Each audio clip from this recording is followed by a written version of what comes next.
Hey everyone, welcome back to This Week in Lifeway Explore the Bible. The title of this week's lesson is Trust. We're in Judges chapter 7, covering verses 1 through 8 and 19 through 23. The theme is God provided victory and brought himself glory through Gideon's army. Gideon was all worked up about his inadequacies and his insecurities, and God just did it. And we need to learn from this word as well. The first point number 1 is too many. Too many. Judges 7, 1 through 3. 1 through 3. Then Jerubbaal, that is Gideon, and all the people who were with him rose early and encamped beside the spring of Harod, and the camp of Midian was north of them by the hill of Moreh in the valley. Verse 2. The Lord said to Gideon, "The people with you are too many for me to give the Midianites into their hand, lest Israel boast over me, saying, my own hand has saved me.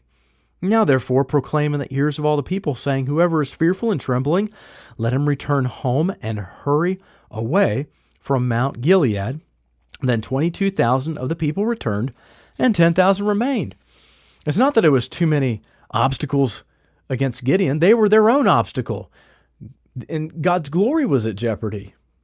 God wanted to use Gideon, and he wanted to use God's people in weakness. We need to let God use our weaknesses. We need to allow ourselves to be more dependent on God by surrendering all of our self-effort.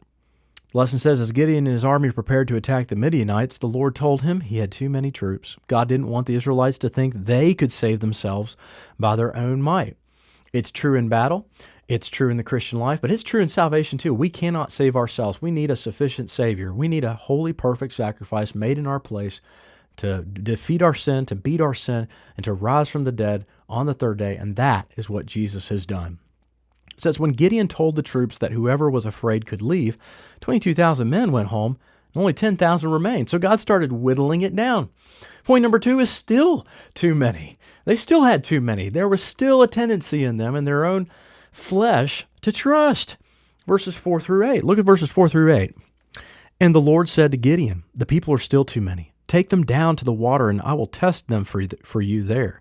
And any one of whom I say to you, this one shall go with you, shall go with you. And any one of whom I say to you, this one shall not go with you, shall not go.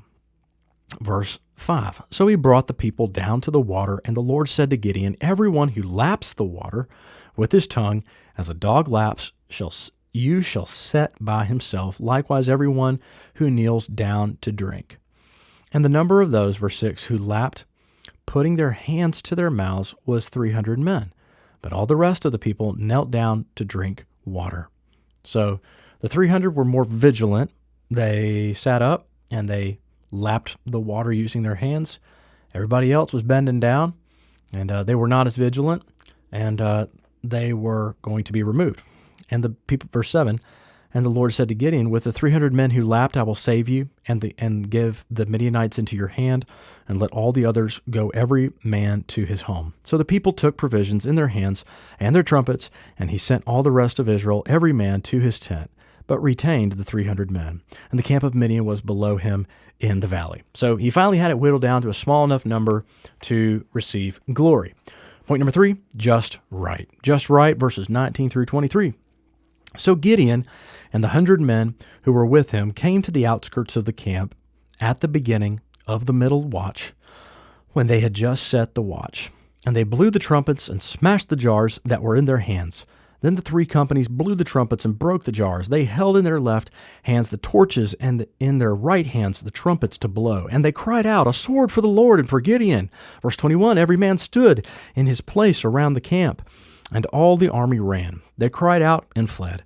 When they blew the 300 trumpets, the Lord set every man's sword against his comrade and against all the army. And the army fled as far as Beth Shittah toward Zererah, as far as the border of Abel Meholah by Tabath.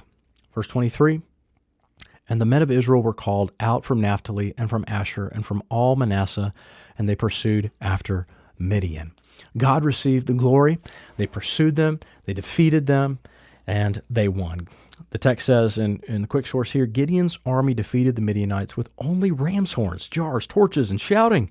In the noise of chaos, the Midianites started killing one another as the Israelites watched. Y'all, all we have to do is declare, our worship is our best weapon. And then he says, after the battle, men from the tribes of Naphtali, Asher, and Manasseh joined the pursuit of the Midianites. Still, God made it clear that he was the one who brought the victory to Israel. It really is the key to victorious living is our devotion and worship to him, our surrender to him, letting God fight our battles for us.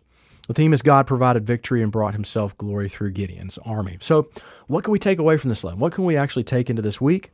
First, believers dishonor God when they seek the glory that belongs to him alone. 1 Corinthians 10:31 says, whether therefore you eat or drink or whatsoever you do, do all to the glory of God. We should deflect it. We should push it away, not crave it, want it, direct it to ourselves. Secondly, believers need to trust that God's way of doing things is always best. We make our plans. God has his purpose, y'all. Believers should pray for God to do what only he can do. Let's ask God. Let's be intentional to pray. God, we ask you to do what only you can do.